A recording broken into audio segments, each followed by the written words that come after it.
Madam Speaker, the President's Cabinet.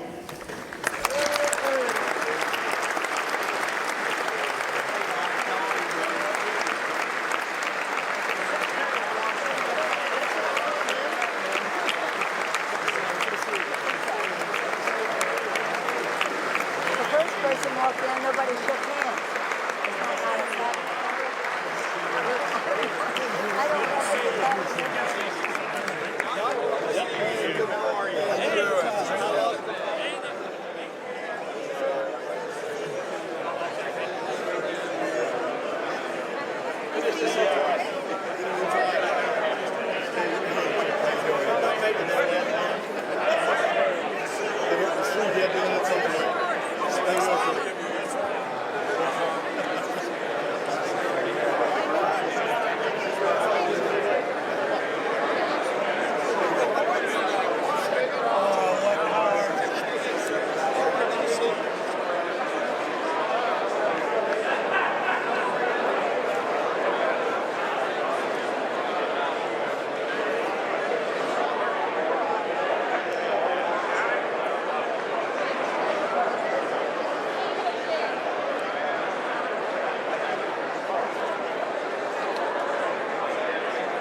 Madam Speaker, the President of the United States.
Members of Congress, the President of the United States.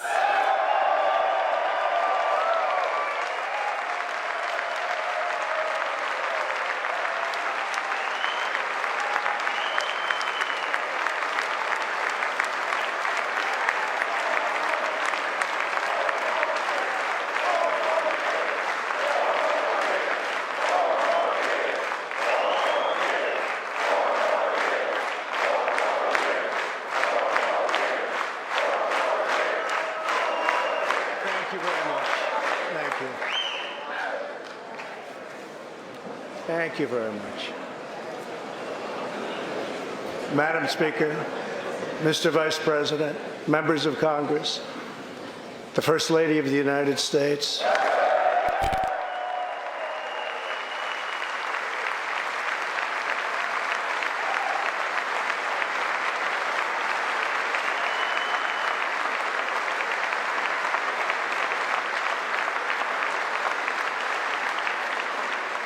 and my fellow citizens, 3 years ago, we launched the Great American Comeback. Tonight, I stand before you to share the incredible results.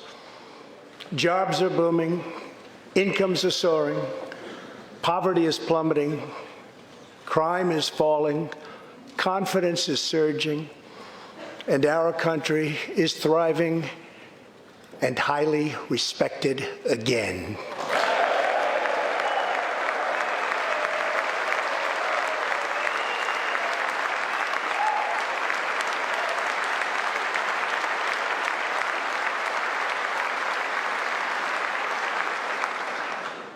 America's enemies are on the run. America's fortunes are on the rise, and America's future is blazing bright. The years of economic decay are over.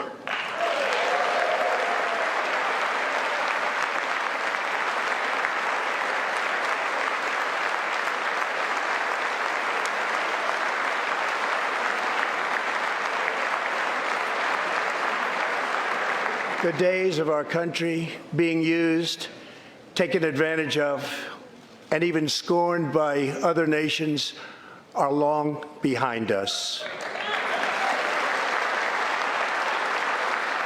Gone too are the broken promises, jobless recoveries, tired platitudes, and constant excuses for the depletion of American wealth, power, and prestige.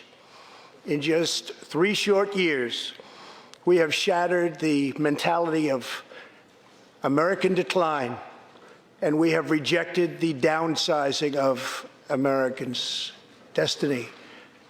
We have totally rejected the downsizing.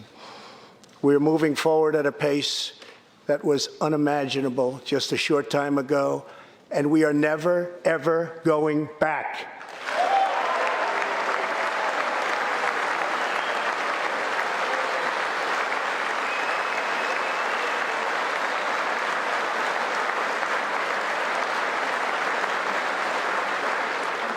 I am thrilled to report to you tonight that our economy is the best it has ever been. Our military is completely rebuilt, with its power being unmatched anywhere in the world, and it's not even close. Our borders are secure. Our families are flourishing. Our values are renewed. Our pride is restored. And for all of these reasons, I say to the people of our great country, and to the members of Congress, the state of our union is stronger than ever before.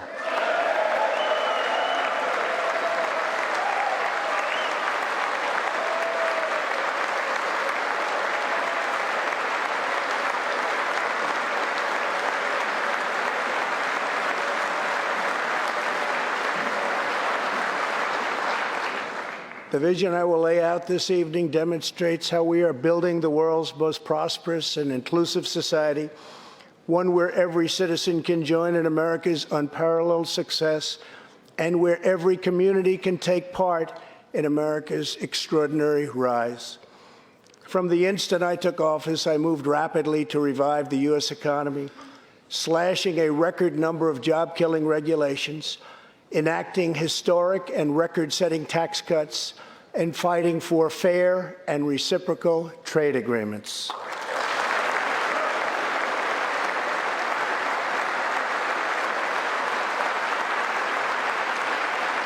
Our agenda is relentlessly pro-worker, pro-family, pro-growth, and most of all, pro-American.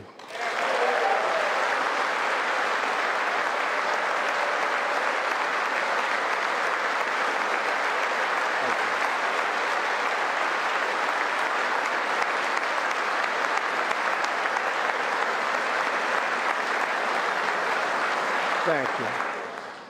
We are advancing with unbridled optimism and lifting our citizens of every race, color, religion, and creed very, very high. Since my election, we have created 7 million new jobs, 5 million more than government experts projected during the previous administration.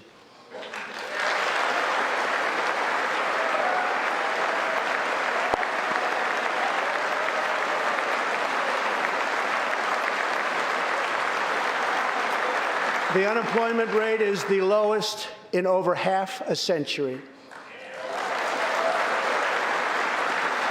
And very incredibly, the average unemployment rate under my administration is lower than any administration in the history of our country.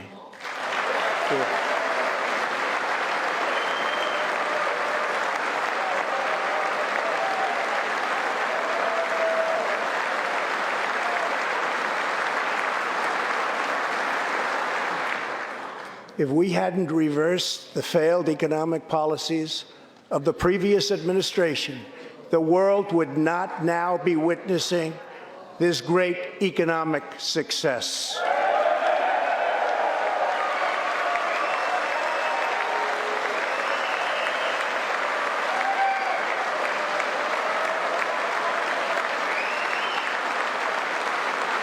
The unemployment rate for African Americans, Hispanic Americans, and Asian Americans has reached the lowest levels in history.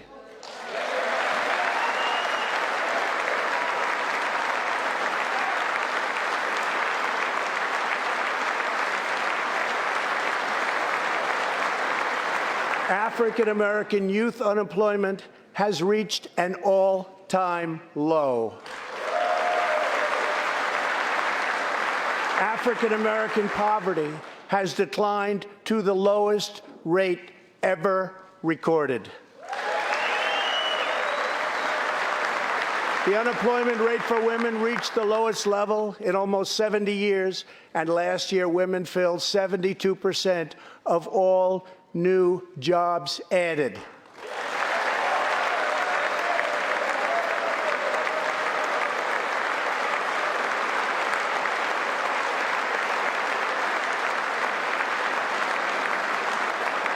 The veterans' unemployment rate dropped to a record low.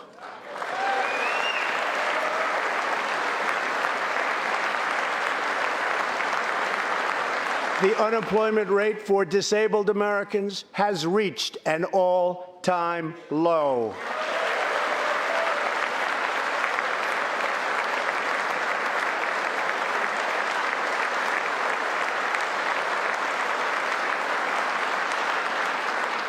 Workers without a high school diploma have achieved the lowest unemployment rate recorded in U.S. history.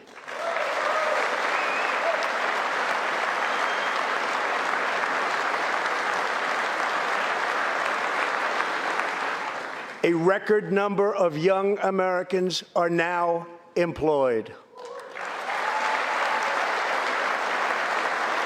Under the last administration, more than 10 million people were added to the food stamp rolls.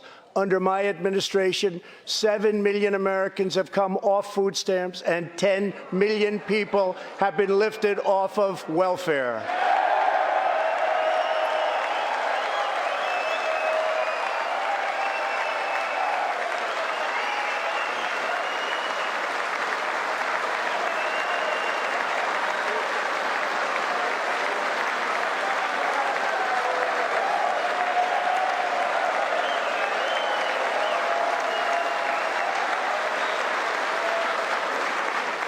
In 8 years under the last administration, over 300,000 working-age people dropped out of the workforce. In just 3 years of my administration, 3.5 million people, working-age people, have joined the workforce.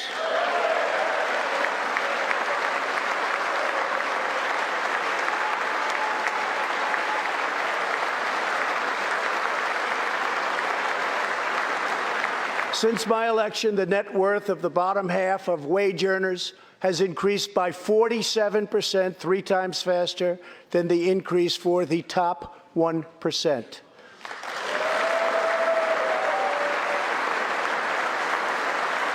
After decades of flat and falling incomes, wages are rising fast, and wonderfully, they are rising fastest for low-income workers who have seen a 16% pay increase since my election.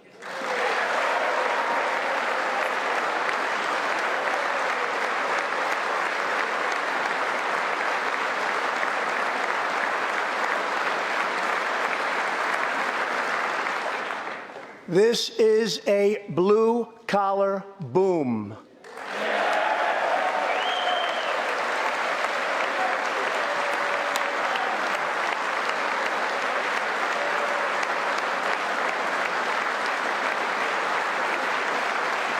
Real median household income is now at the highest level ever recorded.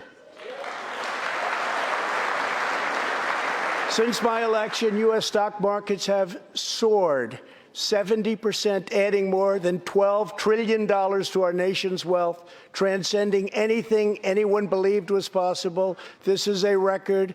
It is something that every country in the world is looking up to. They admire.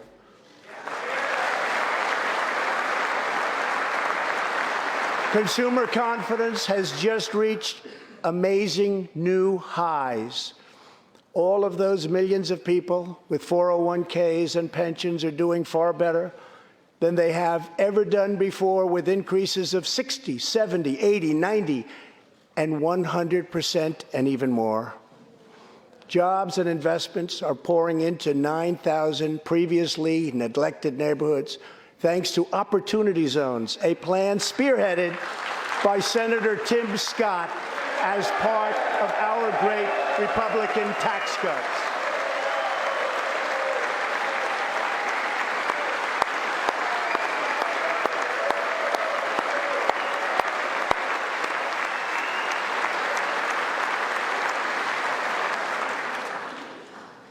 In other words, wealthy people and companies are pouring money into poor neighborhoods or areas that haven't seen investment in many decades, creating jobs, energy, and excitement.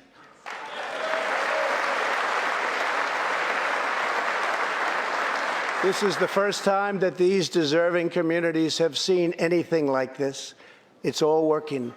Opportunity Zones are helping Americans like Army veteran Tony Rankins from Cincinnati, Ohio. After struggling with drug addiction, Tony lost his job, his house, and his family. He was homeless. But then Tony found a construction company that invests in Opportunity Zones. He is now a top tradesman, drug-free, reunited with his family, and he is here tonight. Tony, keep up the great work, Tony.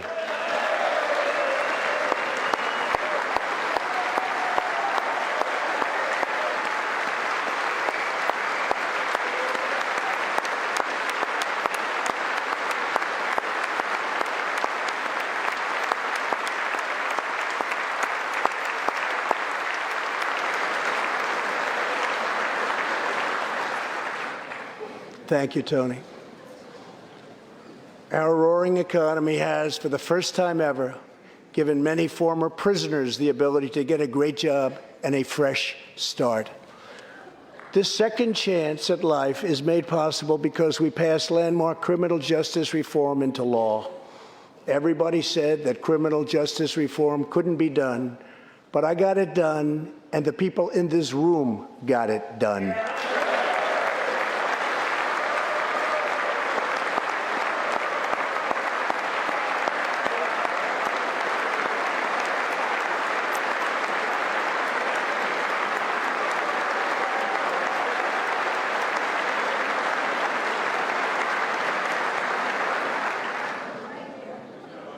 Thanks to our bold regulatory reduction campaign, the United States has become the #1 producer of oil and natural gas anywhere in the world by far.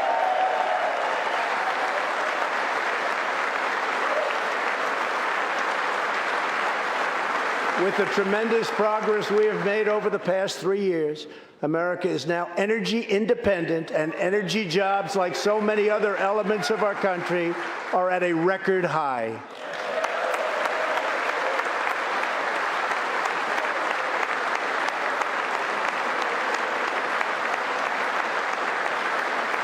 We are doing numbers that no one would have thought possible just 3 years ago. Likewise, we are restoring our nation's manufacturing might, even though predictions were, as you all know, that this could never, ever be done. After losing 60,000 factories under the previous 2 administrations, America has now gained 12,000 new factories under my administration, with thousands upon thousands of plants and factories being planned or being built.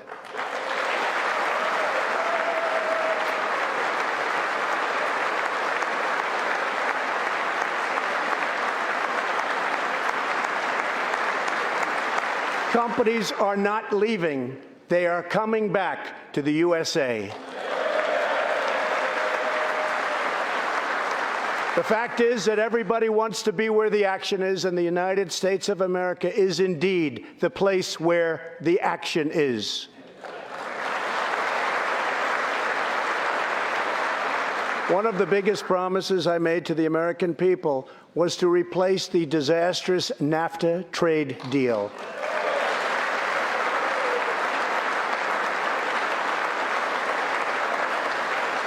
In fact, unfair trade is perhaps the single biggest reason that I decided to run for president. Following NAFTA's adoption, our nation lost 1 in 4 manufacturing jobs. Many politicians came and went, pledging to change or replace NAFTA, only to do so, and then absolutely nothing happened. But unlike so many who came before me, I keep my promises. We did our job.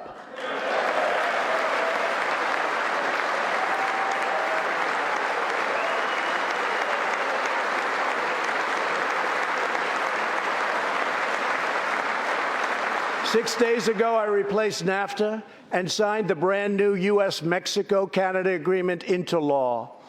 The USMCA will create nearly 100,000 new high-paying American auto jobs and massively boost exports for our farmers, ranchers, and factory workers.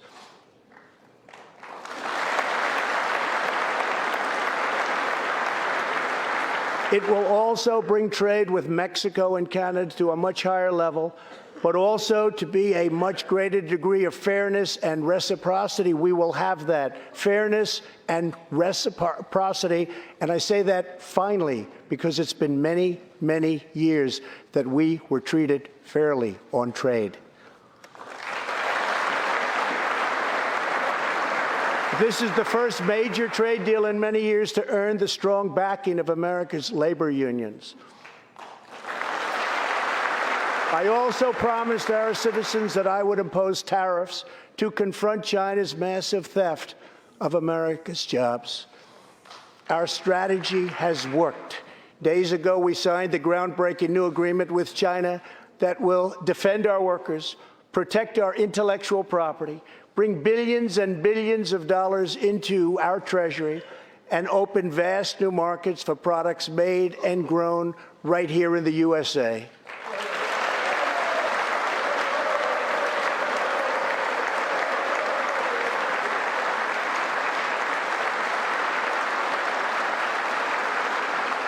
For decades, China has taken advantage of the United States. Now we have changed that. But at the same time, we have perhaps the best relationship we've ever had with China, including with President Xi. They respect what we've done because, quite frankly, they could never really believe that they were able to get away with what they were doing year after year, decade after decade, without someone in our country stepping up and saying, "That's enough."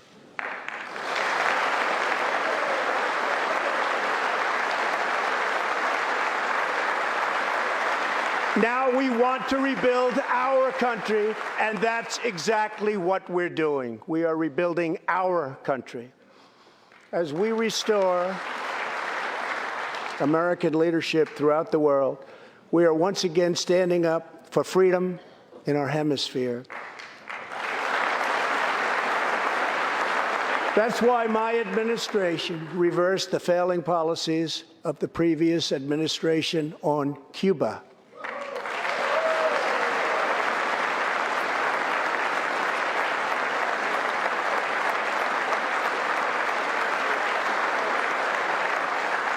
We are supporting the hopes of Cubans, Nicaraguans, and Venezuelans to restore democracy. The United States is leading a 59-nation diplomatic coalition against the socialist dictator of Venezuela, Nicolas Maduro.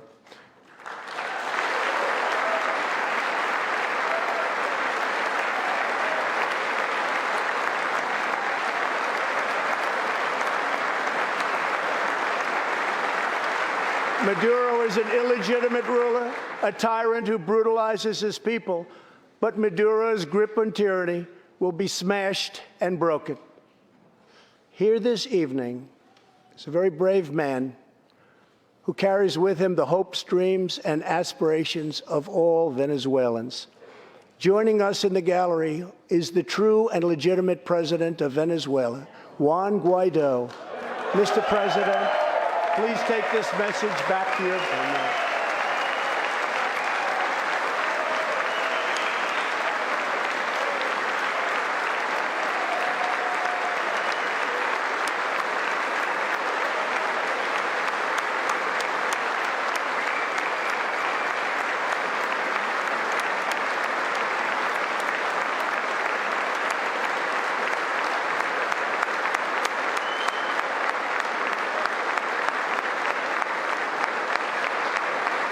Thank you, Mr. President. Great honor. Thank you very much. Please take this message back that all Americans are united with the Venezuelan people in their righteous struggle for freedom. Thank you very much, Mr. President.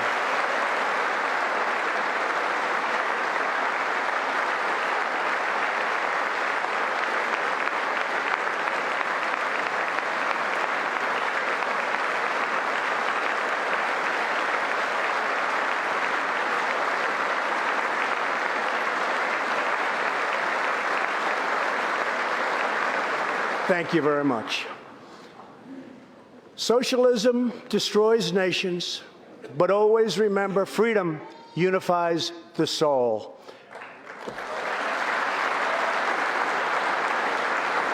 To safeguard American liberty, we have invested a record-breaking $2.2 trillion in the United States military.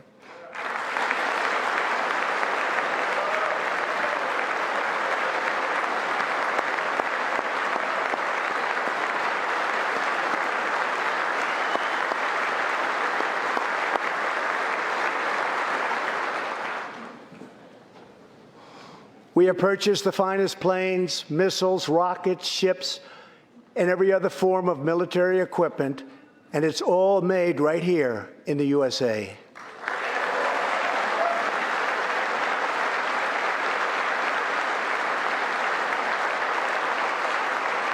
We are also getting our allies, finally, to help pay their fair share.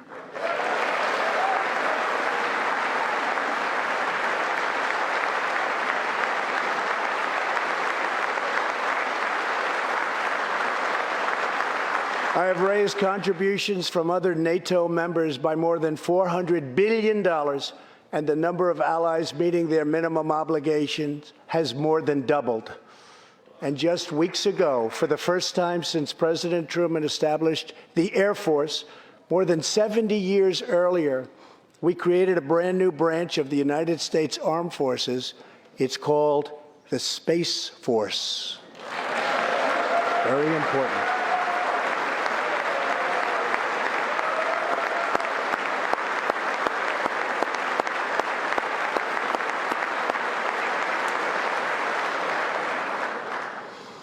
In the gallery tonight, we have a young gentleman and what he wants so badly, 13 years old, Ian Lawnfay.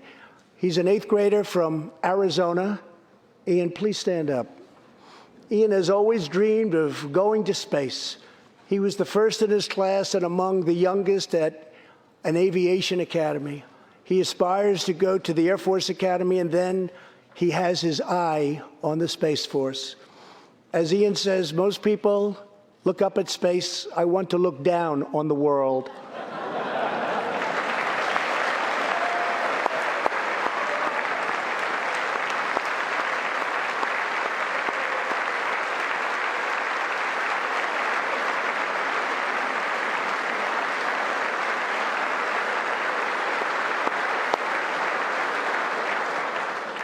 But sitting behind Ian tonight is his greatest hero of them all. Charles McGee was born in Cleveland, Ohio, 1 century ago. Charles is one of the last surviving Tuskegee Airmen, the first black fighter pilots, and he also happens to be Ian's great-grandfather.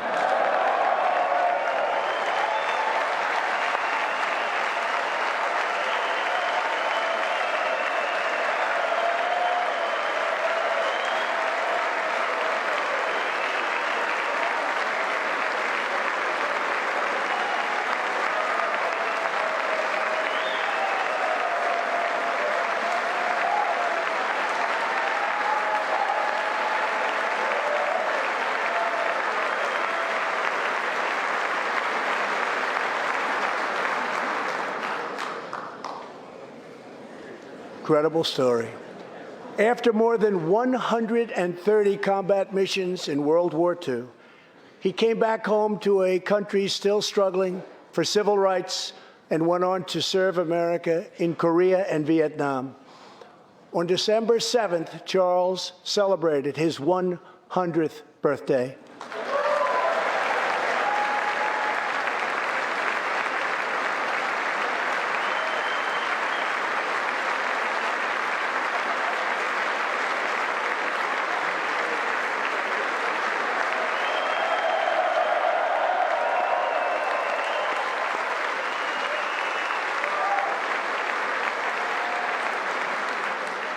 A few weeks ago, I signed a bill promoting Charles McGee to Brigadier General, and earlier today, I pinned the stars on his shoulders in the Oval Office.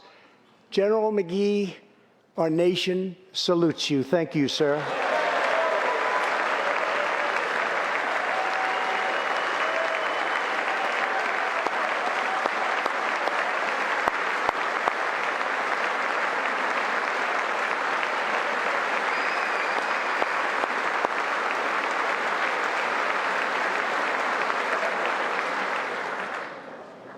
From the Pilgrims to the founders, from the soldiers at Valley Forge to the marchers at Selma, and from President Lincoln to the Reverend Martin Luther King, Americans have always rejected limits on our children's future.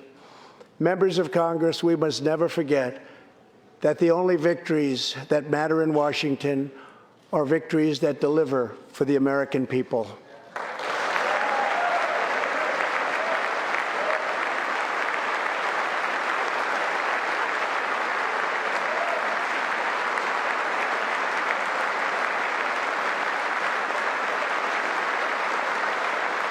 The people are the heart of our country. Their dreams are the soul of our country, and their love is what powers and sustains our country. We must always remember that our job is to put America first.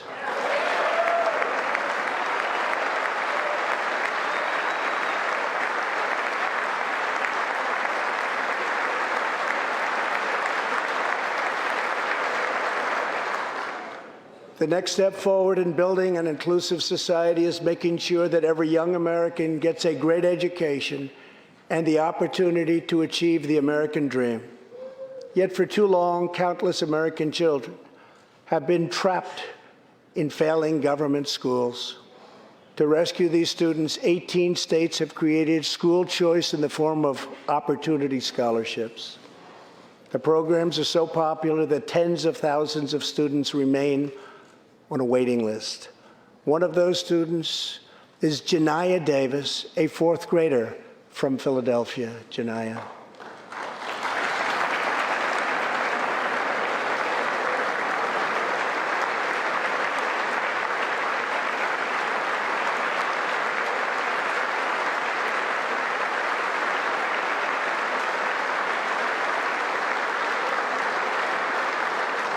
Janiyah's mom, Stephanie, is a single parent. She would do anything to give her daughter a better future. But last year, that future was put further out of reach when Pennsylvania's governor vetoed legislation to expand school choice to 50,000 children. Janiyah and Stephanie are in the gallery. Stephanie, thank you so much for being here with your beautiful daughter. Thank you very much.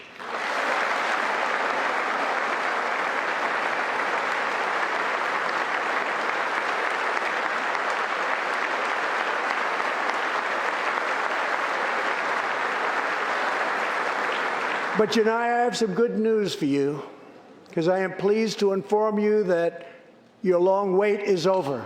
I can proudly announce tonight that an opportunity scholarship has become available. It's going to you, and you will soon be heading to the school of your choice.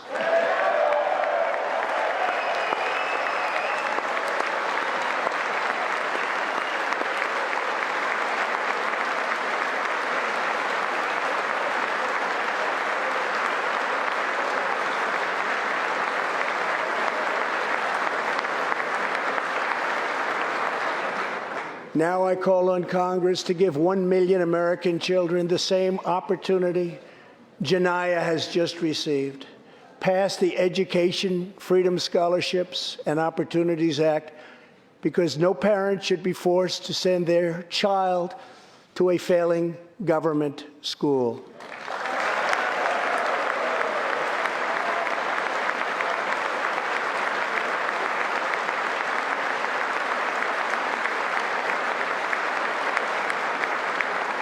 Every young person should have a safe and secure environment in which to learn and to grow.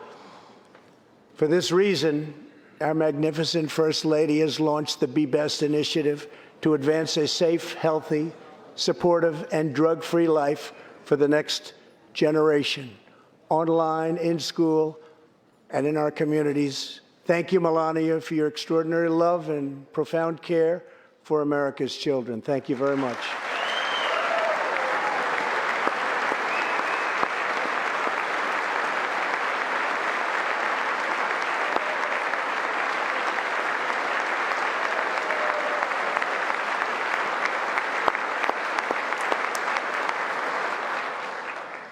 My administration is determined to give our citizens the opportunities they need, regardless of age or background.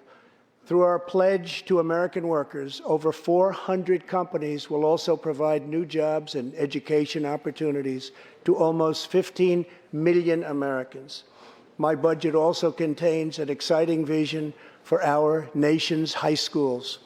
Tonight, I ask Congress to support our students and back my plan to offer vocational and technical education in every single high school in America.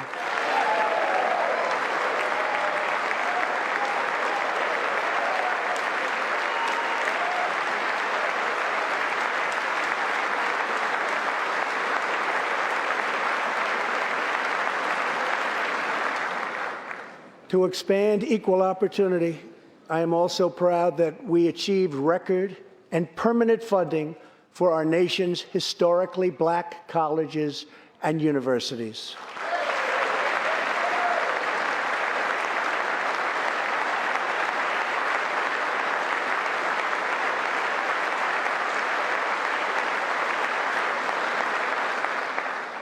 A good life for American families also requires the most affordable, innovative, and high-quality health care system on earth. Before I took office, health insurance premiums had more than doubled in just 5 years. I moved quickly to provide affordable alternatives. Our new plans are up to 60% less expensive and better.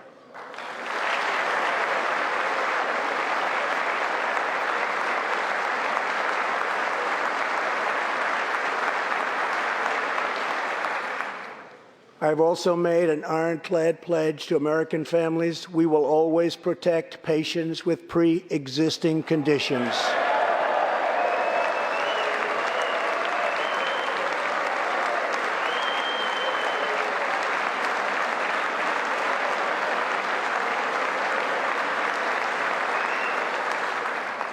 And we will always protect your Medicare, and we will always protect your Social Security, always.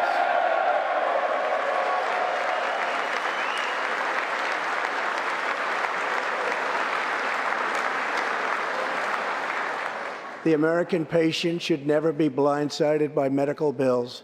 That is why I signed an executive order requiring price transparency.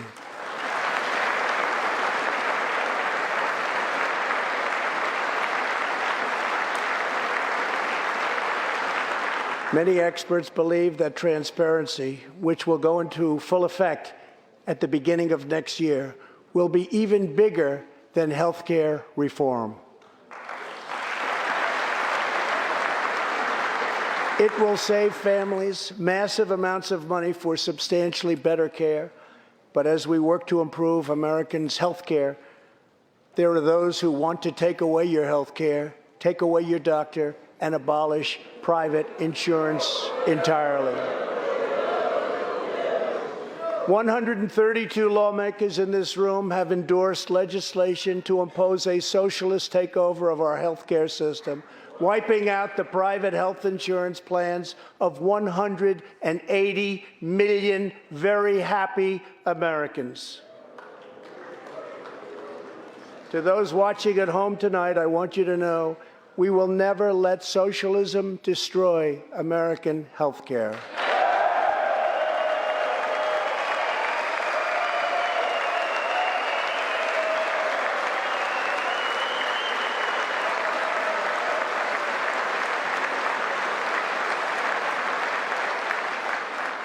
Over 130 legislators in this chamber have endorsed legislation that would bankrupt our nation by providing free taxpayer-funded health care to millions of illegal aliens, forcing taxpayers to subsidize free care for anyone in the world who unlawfully crosses our borders. These proposals would raid the Medicare benefits of our seniors and that our seniors depend on, while acting as a powerful lure for illegal immigration.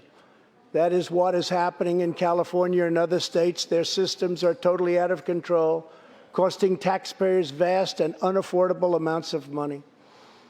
If forcing American taxpayers to provide unlimited free health care to illegal aliens sounds fair to you, then stand with the radical left.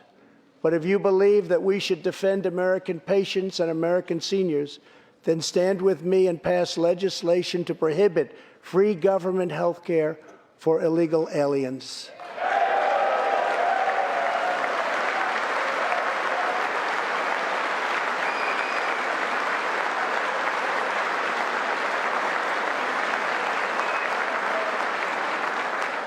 This will be a tremendous boon to our already very strongly guarded southern border, where, as we speak, a long, tall, and very powerful wall is being built.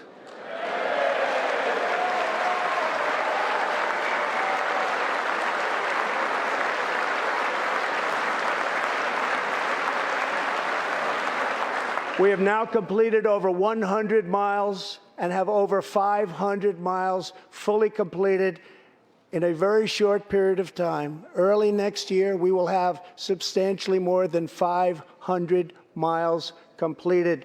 My administration is also taking on the big pharmaceutical companies. We have approved a record number of affordable generic drugs, and medicines are being approved by the FDA at a faster clip than ever before.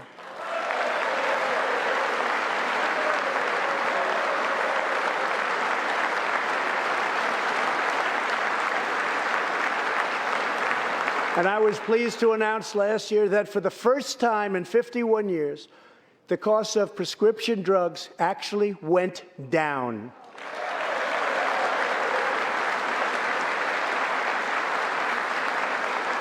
And working together, Congress can reduce drug prices substantially from current levels.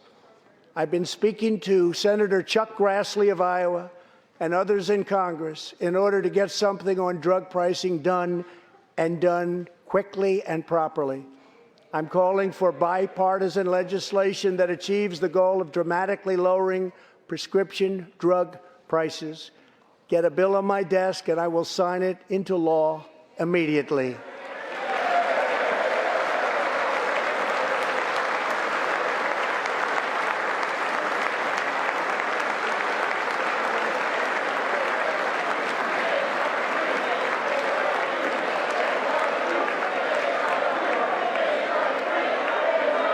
With unyielding commitment, we are curbing the opioid epidemic. Drug overdose deaths declined for the first time in nearly 30 years. Among the states hardest hit, Ohio is down 22%, Pennsylvania is down 18%, Wisconsin is down 10%, and we will not quit until we have beaten the opioid epidemic once and for all.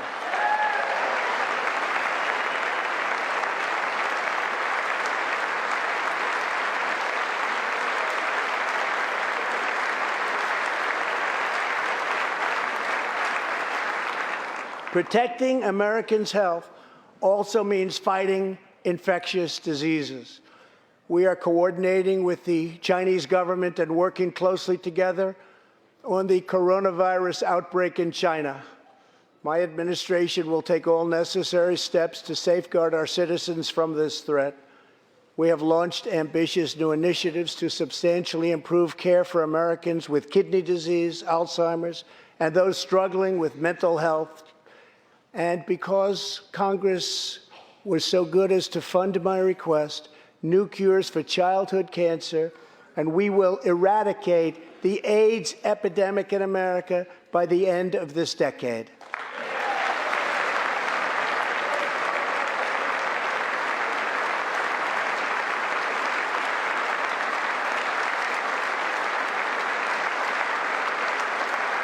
Almost every American family knows the pain when a loved one is diagnosed with a serious illness.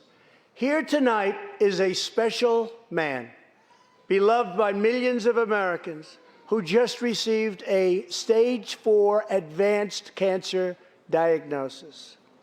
This is not good news, but what is good news is that he is the greatest fighter and winner that you will ever meet. Rush Limbaugh, thank you for your decades of tireless devotion to our country.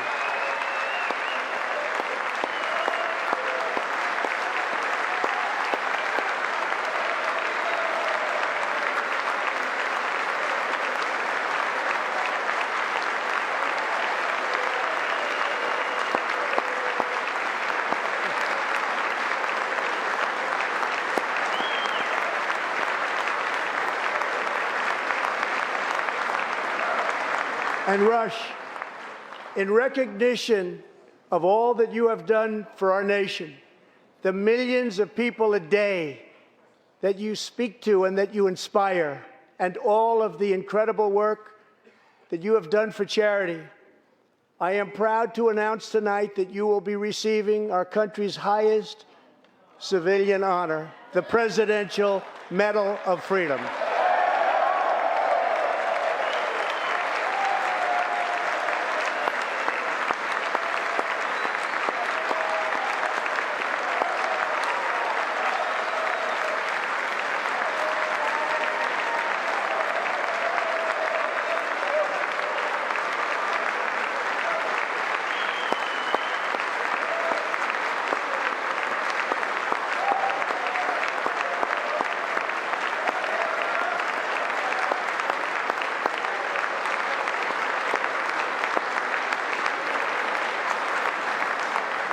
I will now ask the First Lady of the United States to present you with the honor, please.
Rush and Catherine, congratulations. Thank you, Catherine. As we pray for all who are sick, we know that America is constantly achieving new medical breakthroughs. In 2017, doctors at St. Luke's Hospital in Kansas City delivered one of the earliest premature babies ever to survive. Born at just 21 weeks and 6 days and weighing less than a pound, Ellie Schneider was a born fighter. Through the skill of her doctors and the prayers of her parents, little Ellie kept on winning the battle of life. Today, Ellie is a strong, healthy 2-year-old girl sitting with her amazing mother, Robin. In the gallery, Ellie and Robin, we are glad to have you with us tonight.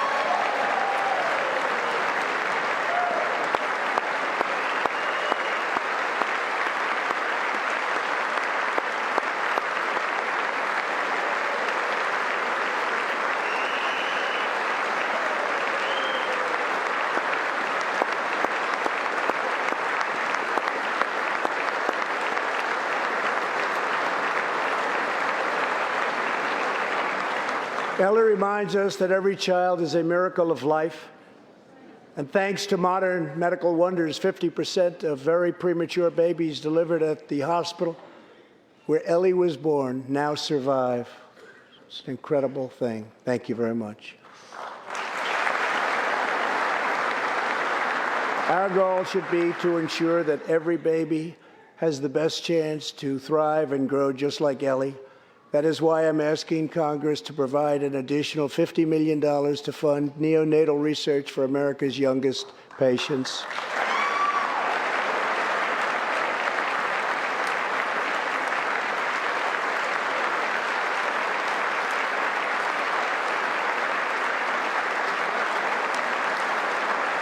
That is why I'm also calling upon members of Congress here tonight to pass legislation finally banning the late-term abortion of babies.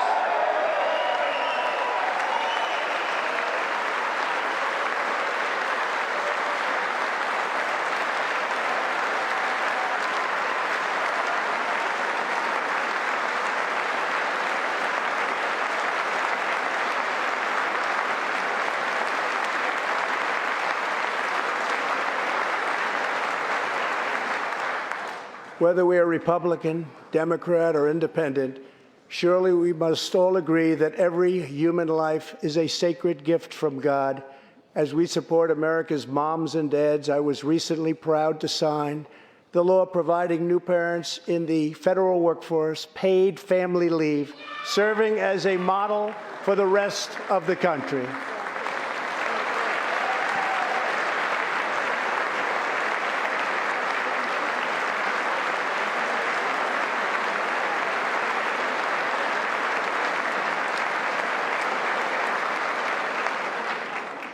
Now I call on Congress to pass the bipartisan Advancing Support for Working Families Act, extending family leave to mothers and fathers all across our nation.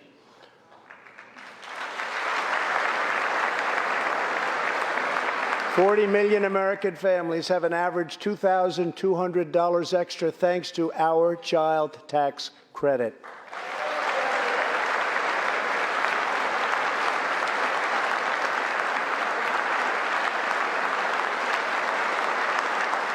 I've also overseen historic funding increases for high-quality child care, enabling 17 states to help more children, many of which have reduced or eliminated their wait lists altogether. And I sent Congress a plan with a vision to further expand access to high-quality child care and urge you to act immediately. To protect the environment, days ago I announced that the United States will join the 1 Trillion Trees Initiative, an ambitious effort to bring together government and private sector to plant new trees in America and all around the world.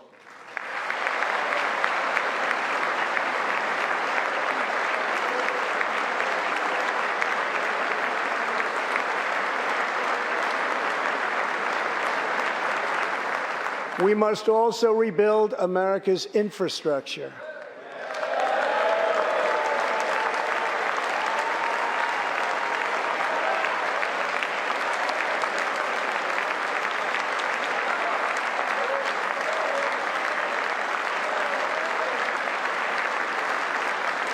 I ask you to pass Senator John Barrasso's highway bill to invest in new roads, bridges, and tunnels all across our land. I'm also committed to ensuring that every citizen can have access to high-speed internet, including and especially in rural America.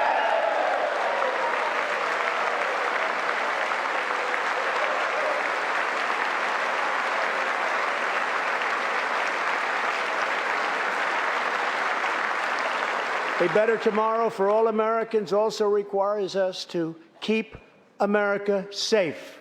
That means supporting the men and women of law enforcement at every level, including our nation's heroic ICE officers.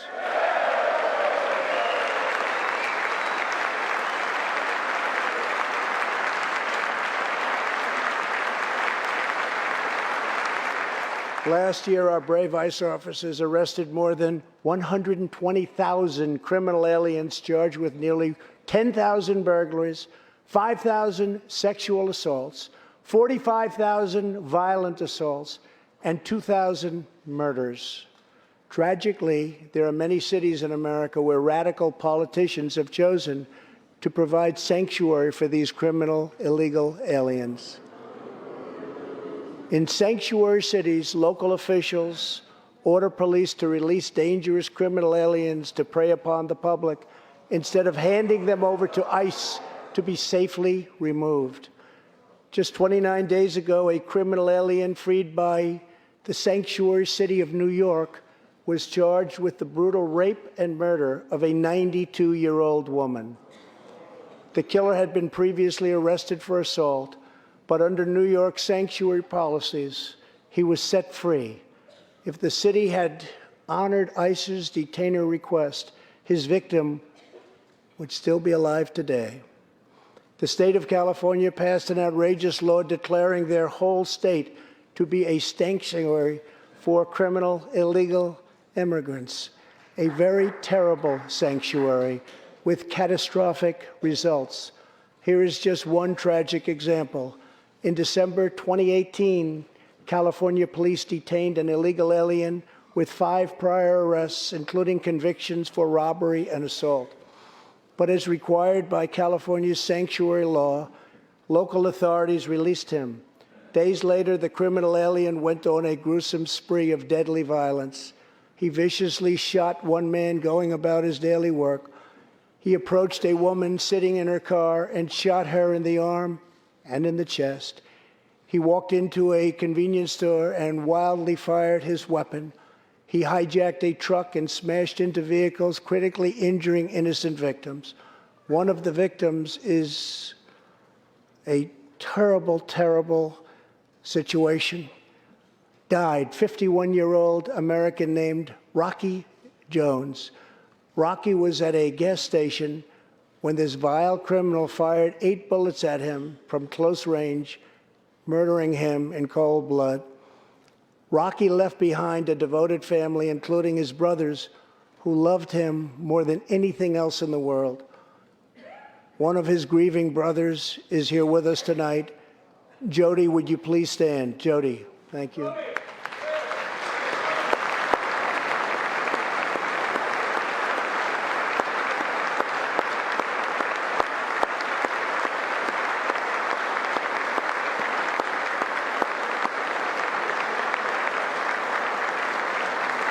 Jody, our hearts weep for your loss, and we will not rest until you have justice.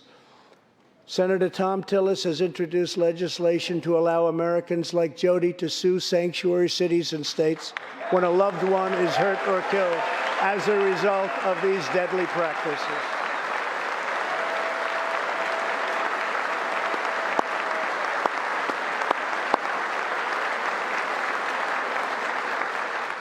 I ask Congress to pass the Justice for Victims of Sanctuary Cities Act immediately. The United States of America should be a sanctuary for law-abiding Americans, not criminal aliens.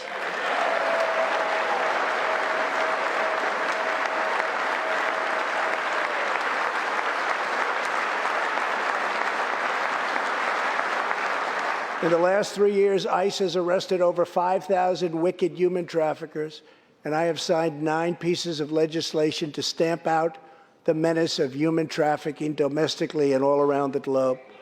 My administration has undertaken an unprecedented effort to secure the southern border of the United States.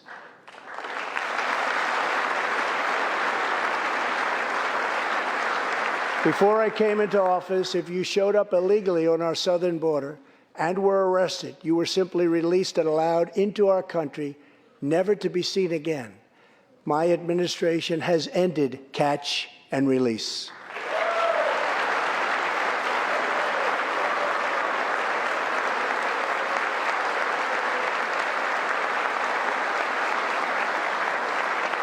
If you come illegally, you will now be promptly removed from our country.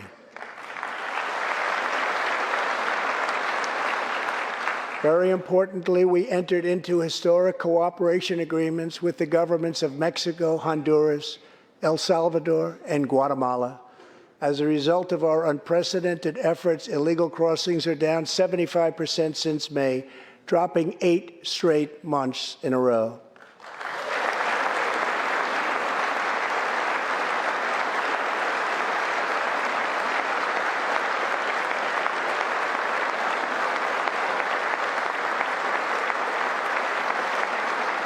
And as the wall rapidly goes up, drug seizures rise, and the border crossings are going down and going down very rapidly. Last year, I traveled to the border in Texas and met Chief Patrol Agent Raul Ortiz. Over the last 24 months, Agent Ortiz and his team have seized more than 200,000 pounds of poisonous narcotics, arrested more than 3,000 human smugglers, and rescued more than 2,000 migrants. Days ago, Agent Ortiz was promoted to Deputy Chief of Border Patrol, and he joins us tonight. Chief Ortiz, please stand.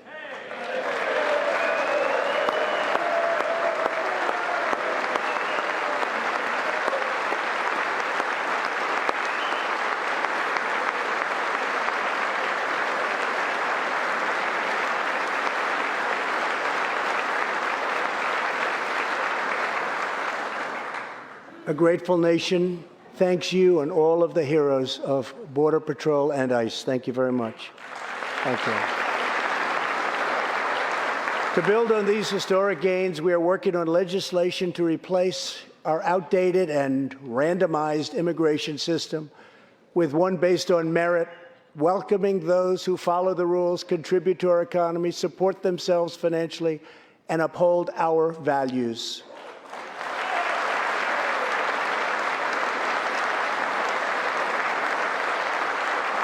With every action, my administration is restoring the rule of law and reasserting the culture of American freedom.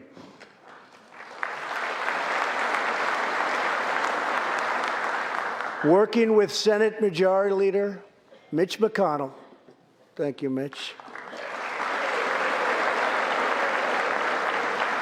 and his colleagues in the Senate, we have confirmed a record number of 187 new federal judges to uphold our Constitution as written. This includes 2 brilliant new Supreme Court justices, Neil Gorsuch and Brett Kavanaugh. Thank you.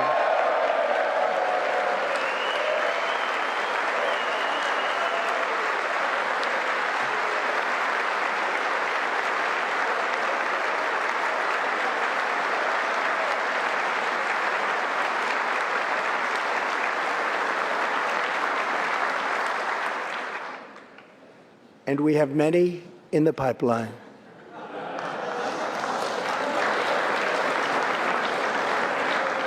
My administration is also defending religious liberty, and that includes the constitutional right to pray in public schools.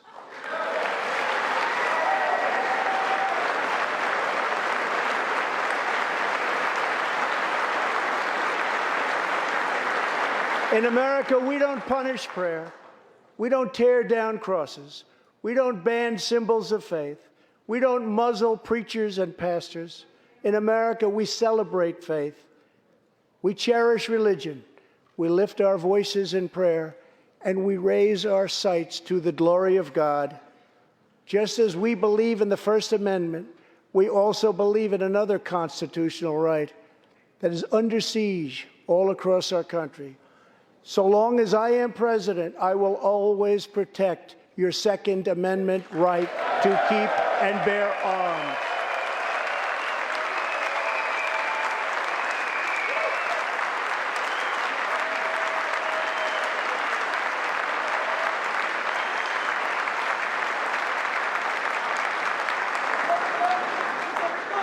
In reaffirming our heritage as a free nation, we must remember that America has always been a frontier nation.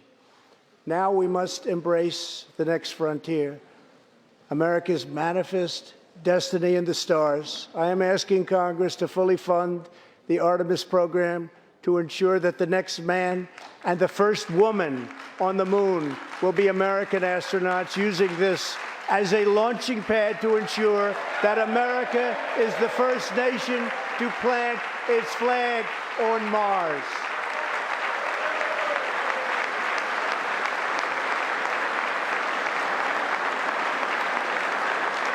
My administration is also strongly defending our national security and combating radical Islamic terrorism.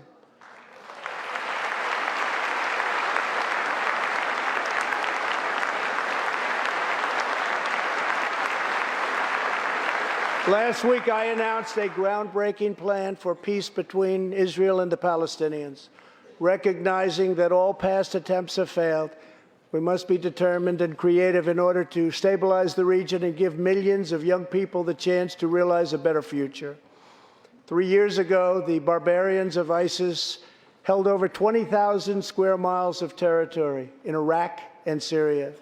Today, the ISIS territorial caliphate has been 100% destroyed, and the founder and leader of ISIS, the bloodthirsty killer known as al-Baghdadi, is dead.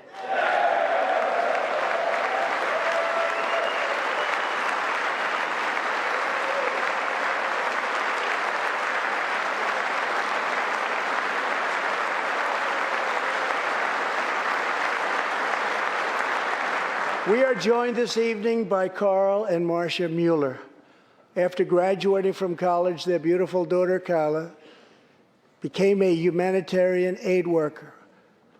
She once wrote, "Some people find God in church, some people find God in nature, some people find God in love. I find God in suffering. I've known for some time what my life's work is, using my hands as tools to relieve suffering."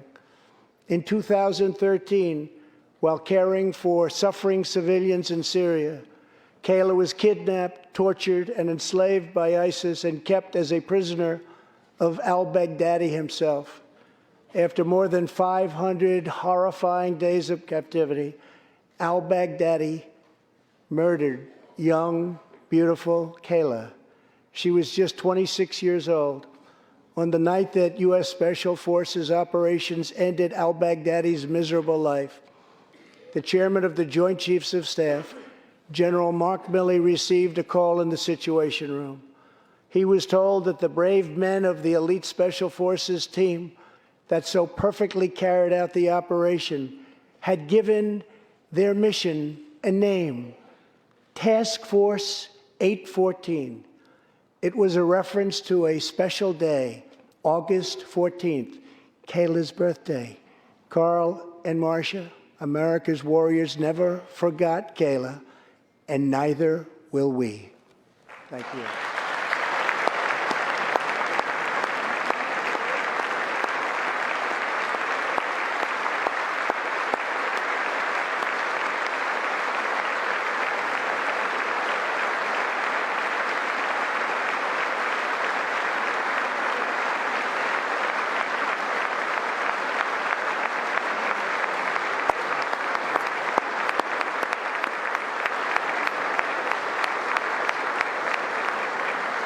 Every day, America's men and women in uniform demonstrate the infinite depth of love that dwells in the human heart.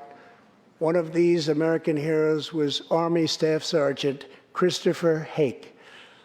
On his second deployment to Iraq in 2008, Sergeant Hake wrote a letter to his one-year-old son, Gage. "I will be with you again," he wrote to Gage. "I will teach you to ride your first bike, build your first sandbox, watch you play sports, and see you have kids also. I love you, son. Take care of your mother. I am always with you, Daddy." On Easter Sunday of 2008, Chris was out on patrol in Baghdad when his Bradley fighting vehicle was hit by a roadside bomb. That night, he made the ultimate sacrifice for our country. Sergeant Hake now rests in eternal glory in Arlington, and his wife, Kelly, is in the gallery tonight, joined by their son, who is now a 13-year-old and doing very, very well. To Kelly and Gage, Chris will live in our hearts forever. He is looking down on you now. Thank you.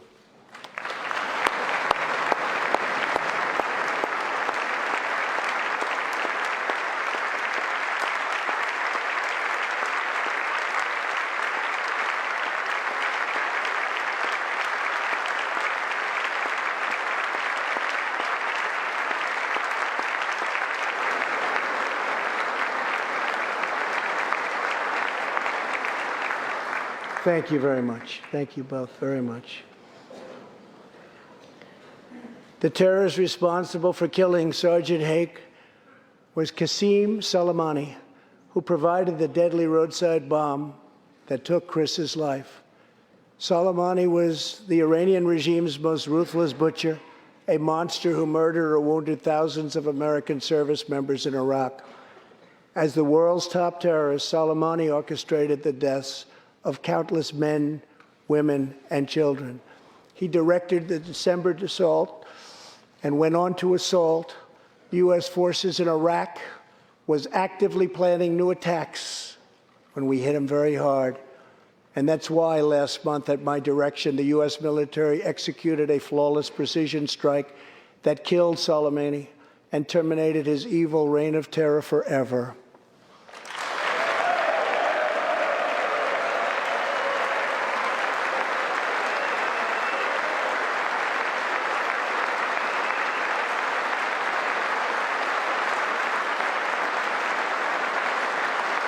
Our message to the terrorists is clear.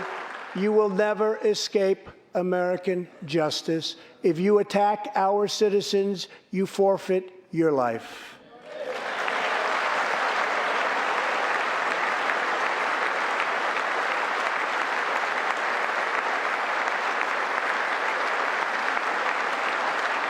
In recent months, we have seen proud Iranians raise their voices against their oppressive rulers.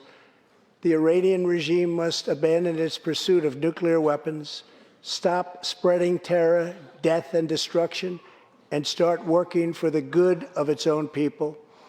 Because of our powerful sanctions, the Iranian economy is doing very, very poorly. We can help them make a very good and short-time recovery. It can all go very quickly, but perhaps they are too proud or too foolish to ask for that help. We are here. Let's see which road they choose. It is totally up to them.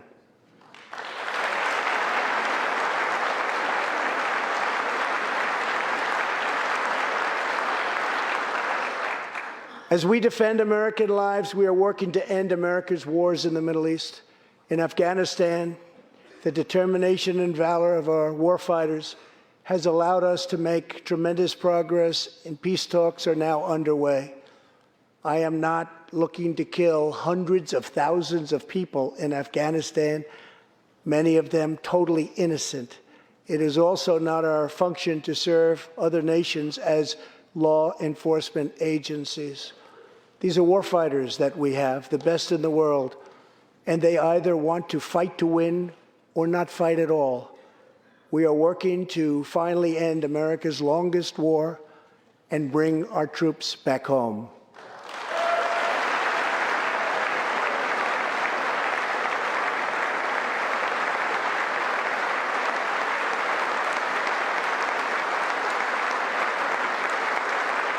War places a heavy burden on our nation's extraordinary military families, especially spouses like Amy Williams from Fort Bragg, North Carolina, and her two children, 6-year-old Eliana and 3-year-old Rowan.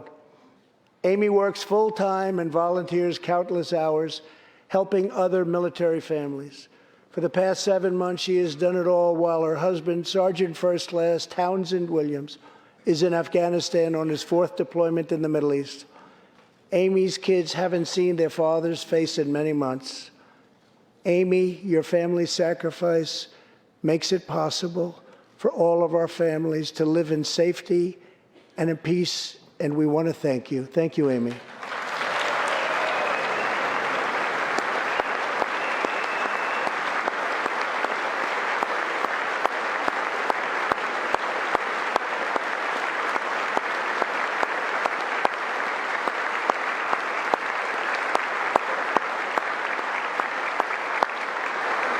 But Amy, there is one more thing. Tonight we have a very special surprise.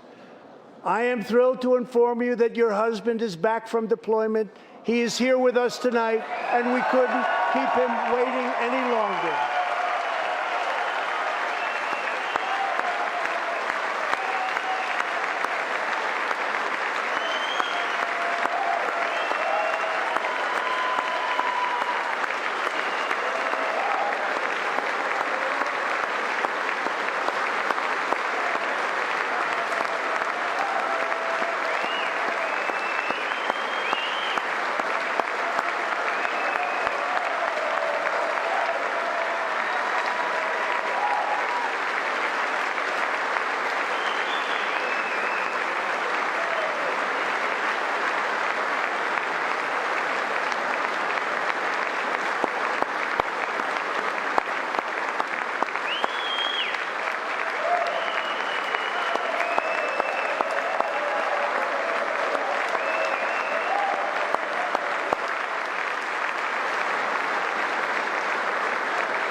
Welcome home, Sergeant Williams. Thank you very much.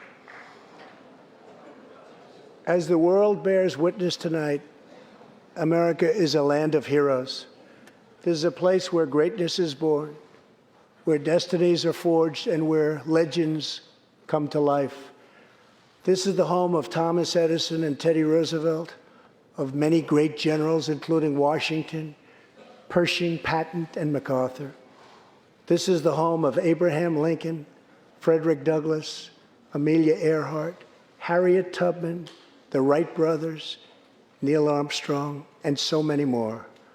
This is the country where children learn names like Wyatt Earp, Davy Crockett, and Annie Oakley. This is the place where the Pilgrims landed at Plymouth and where Texas patriots made their last stand at the Alamo.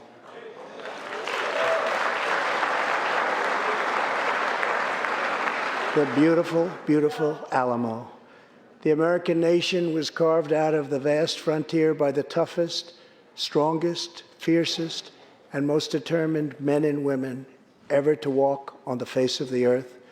Our ancestors braved the unknown, tamed the wilderness, settled the Wild West, lifted millions from poverty, disease, and hunger, vanquished tyranny and fascism, ushered the world to new heights of science and medicine, laid down the railroads, dug out the canals, raised up the skyscrapers, and ladies and gentlemen, our ancestors built the most exceptional republic ever to exist in all of human history, and we are making it greater than ever before.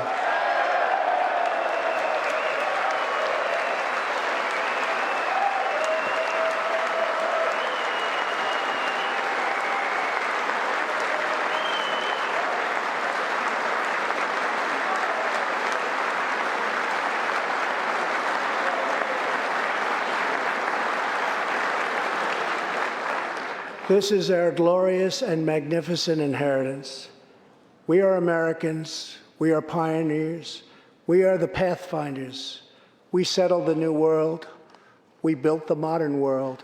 And we changed history forever by embracing the eternal truth that everyone is made equal by the hand of Almighty God.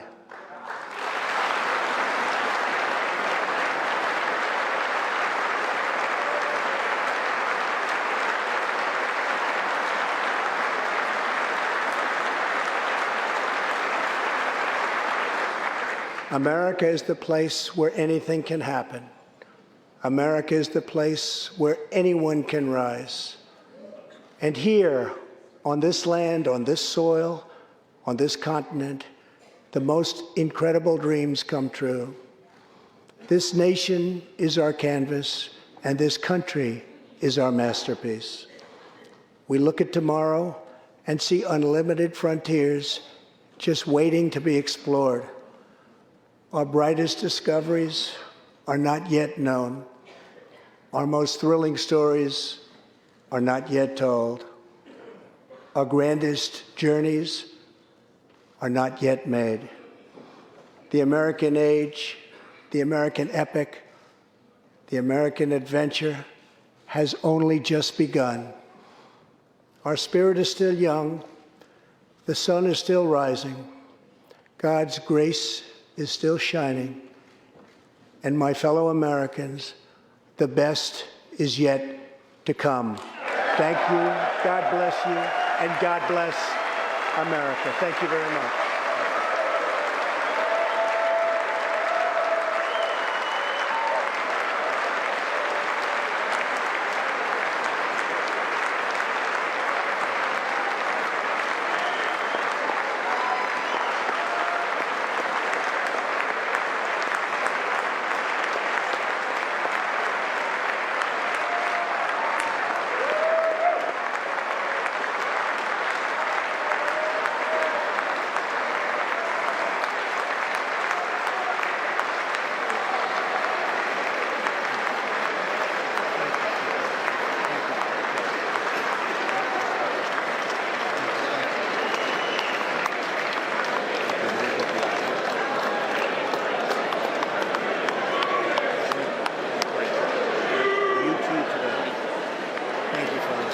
Great speech. Absolutely. Great speech, Mr. President. Unbelievable. Awesome speech. He nailed it. Great job. Did you sign that? You sign my tie for me? Thank you. You got to find the children's tie. You get better every year, buddy. Great defense of American exceptionalism. Thank you. You did great. Great job. Best speech. Great speech. Brilliant, Mr. President. Absolutely brilliant. Reagan-esque. What you did was awesome. Wonderful. Mr. President, you signed this for a charity. Same thing here. Tennessee. You take it with you. Thank you. Crushed it, Mr. President. Amazing job, sir. Great to see you. Great job. So proud of you, Mr. President. That was awesome. You crushed it. It was a team spirit. That was awesome.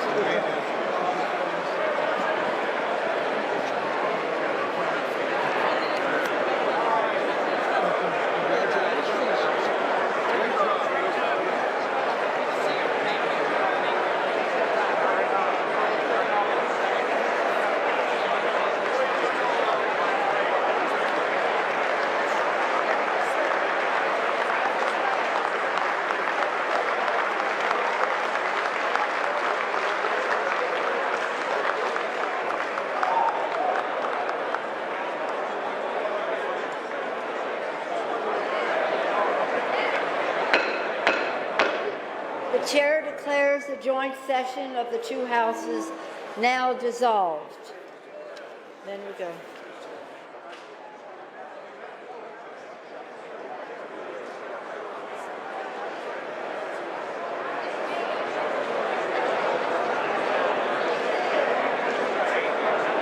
To this one.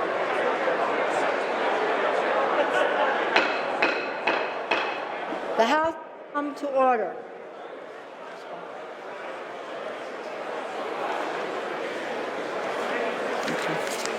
Here's his speech. This is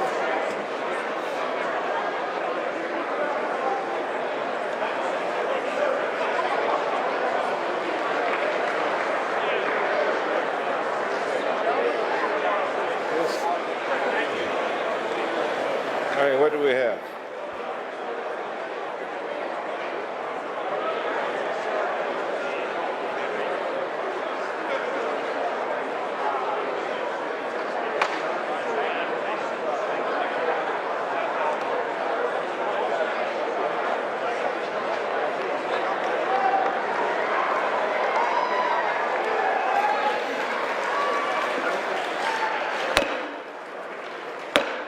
For what purpose does the gentleman from Maryland seek recognition?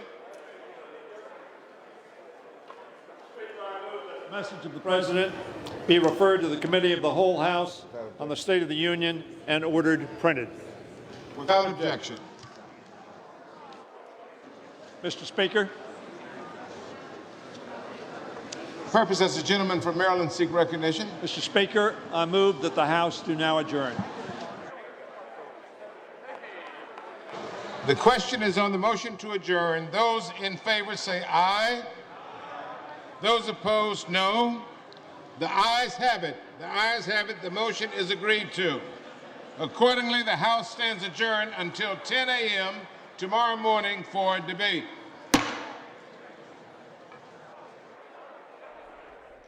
And the president spoke for about an hour and 15 minutes. The economy took up about a third of his speech. In just about 2 minutes or so, we're going to hear the Democratic response. And it is Governor Gretchen Whitmer of Michigan. She's a former prosecutor. She was in the Michigan House for several years, along with the Michigan Senate. And she served as the Democratic leader, the first woman to lead a Senate caucus. And she was elected in 2018. She's a first-term governor. And she'll be speaking from East Lansing High School, which is where her children attend school. And she will have a live audience as well.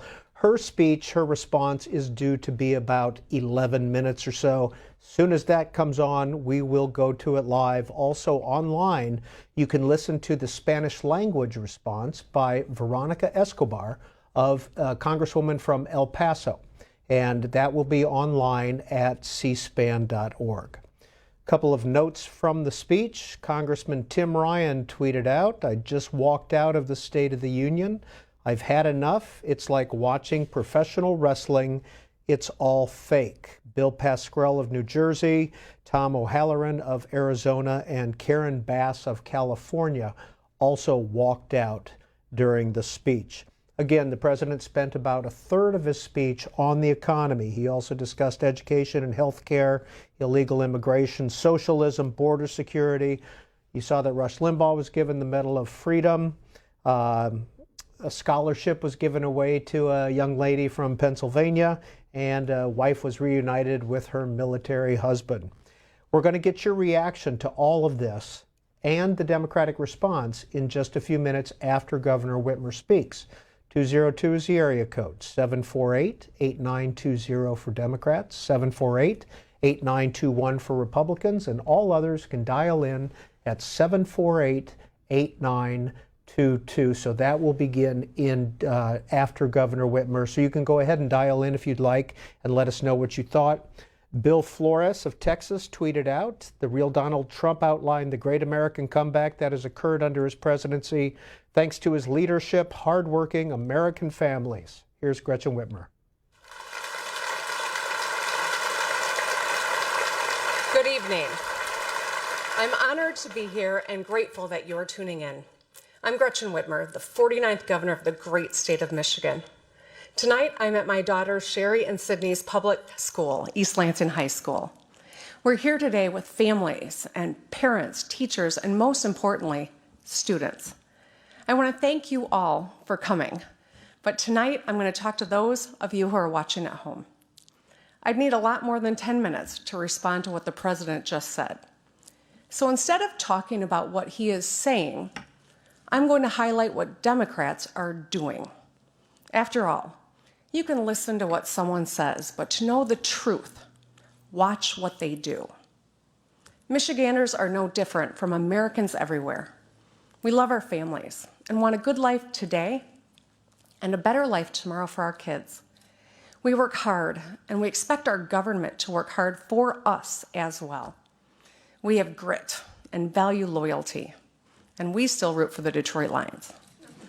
We and all Americans might be weary of today's politics, but we must stay engaged. Our country, our democracy, our future demand it. We're capable of great things when we work together. We cannot forget that despite the dishonesty and division of the last few years, and that we heard tonight from the President of the United States, together we have boundless potential. And young Americans are proving that every day by taking action. That's what I want to focus on tonight. Monty Scott is 13 years old and lives in Muskegon Heights, Michigan. Monty Street was covered in potholes. They were ankle deep, and he got tired of waiting for them to get fixed. So he grabbed a shovel and a bucket of dirt and filled them in himself. During my campaign, people told me to fix the damn roads because blown tires and broken windshields are downright dangerous. And car repairs take money from rent, childcare, or groceries. And we, the Democrats, are doing something about it. In Illinois, Governor J.B. Pritzker passed a multi-billion-dollar plan to rebuild their roads and bridges. Governor Phil Murphy is replacing lead pipes in New Jersey. All across the country, Democratic leaders are rebuilding bridges, fixing roads, expanding broadband, and cleaning up drinking water. Everyone in this country benefits when we invest in infrastructure. Congressional Democrats have presented proposals to keep us moving forward, but President Trump and the Republicans in the Senate are blocking the path. When it comes to infrastructure, Monty has tried to do more with a shovel and a pile of dirt than the Republicans in D.C. have with the Oval Office and the U.S. Senate. Bullying people on Twitter doesn't fix bridges.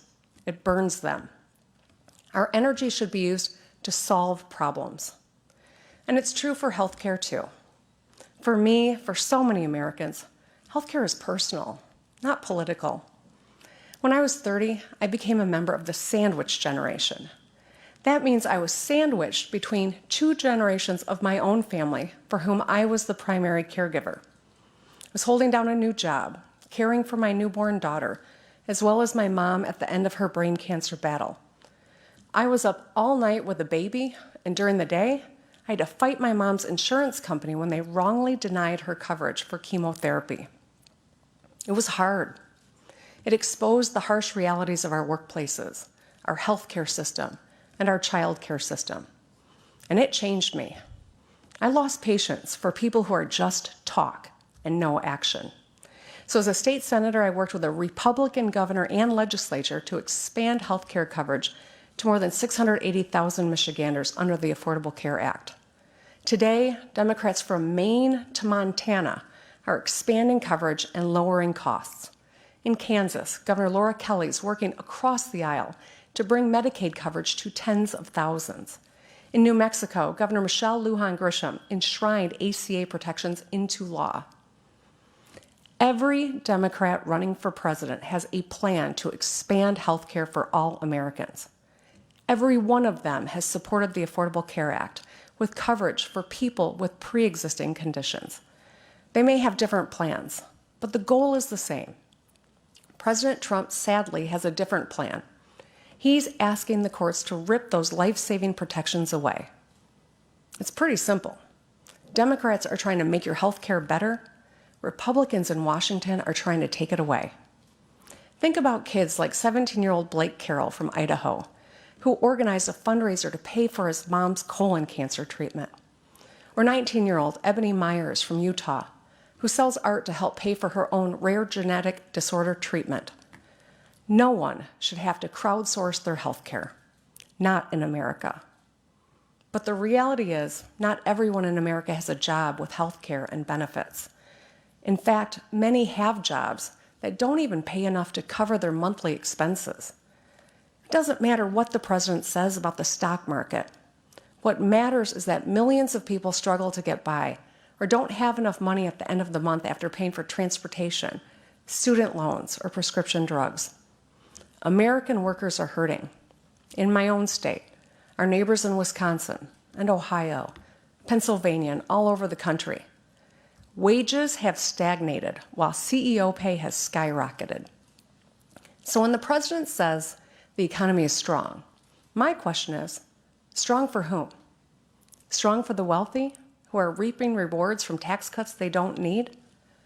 The American economy needs to be a different kind of strong. Strong for the science teacher spending her own money to buy supplies for her classroom. Strong for the single mom picking up extra hours so she can afford her daughter's soccer cleats. Strong for the small business owner who has to make payroll at the end of the month. Michigan invented the middle class, so we know if the economy doesn't work for working people, it just doesn't work. Who fights for hardworking Americans? Democrats do. In the U.S. House, Speaker Nancy Pelosi and Democrats passed a landmark bill on equal pay, another bill to give 30 million Americans a raise by increasing the minimum wage, and groundbreaking legislation to finally give Medicare the power to negotiate lower drug prices for America's seniors and families. Those three bills and more than 275 other bipartisan bills are just gathering dust on Senate Majority Leader Mitch McConnell's desk. Senator McConnell, America needs you to move those bills. Meanwhile, Democrats across the country are getting things done. Pennsylvania's Governor Tom Wolf is expanding the right to overtime pay.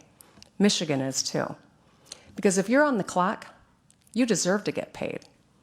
Nevada Governor Steve Sisolak and North Carolina Governor Roy Cooper are working to give hard-working teachers a raise. And speaking of the classroom, Wisconsin Governor Tony Evers unilaterally increased school funding by $65 million last year. In Colorado, Governor Jared Polis has enacted free all-day kindergarten. And in 29 states, we've helped pass minimum wage hikes into law, which will lift people out of poverty and improve lives for families. That's strength. That's action. Democracy takes action. And that's why I'm so inspired by young people. They respond to mass shootings, demanding policies that make schools safer. They react to a world that's literally on fire, with fire in their bellies, to push leaders to finally take action on climate change. They take on a road filled with potholes with a shovel and some dirt. It's what gives me great confidence in our future. And it's why sometimes it feels like they're the adults in the room. But it shouldn't have to be that way. It's not their mess to clean up. It's ours. The choices we make today create their reality tomorrow. Young people, I'm talking to you and your parents and grandparents. Democrats want safe schools. We want everyone to have a path to a good life, whether it's through a union apprenticeship, a community college, a four-year university, without drowning in debt. We want your water to be clean. We want you to love who you love and to live authentically as your true selves. And we want women to have autonomy over our bodies. We want our country welcoming, and everyone's vote counted. 2020 is a big year. It's the year my daughter Sherry will graduate from high school. It's also the year she'll cast her first ballot, along with millions of young Americans. The two things are connected, because walking across a graduation stage is as important as walking into the voting booth for the first time. Her future, all our kids' futures, will be determined not just by their dreams, but by our actions. As we witness the impeachment process in Washington, there are some things each of us, no matter our party, should demand. The truth matters. Facts matter. And no one should be above the law. It's not what those senators say. Tomorrow, it's about what they do that matters. Remember, listen to what people say, but watch what they do. It's time for action. Generations of Americans are counting on us. Let's not let them down. Thank you for listening. God bless America. Good night.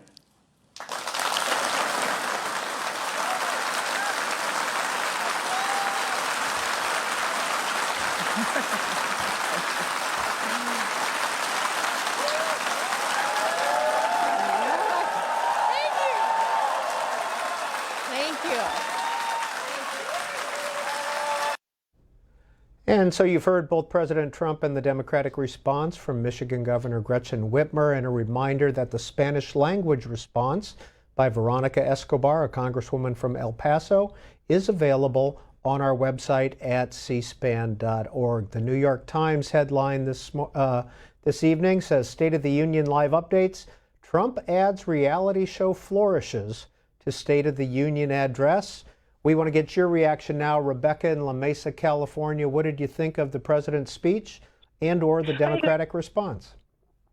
Hi there. Good evening. Actually, I thought it was really funny that you just said that the New York Times described it as being a reality show-esque. I thought the same thing. I thought it was great that, I don't remember her name, but that military serviceman was able to, return to his family. That was a surprise.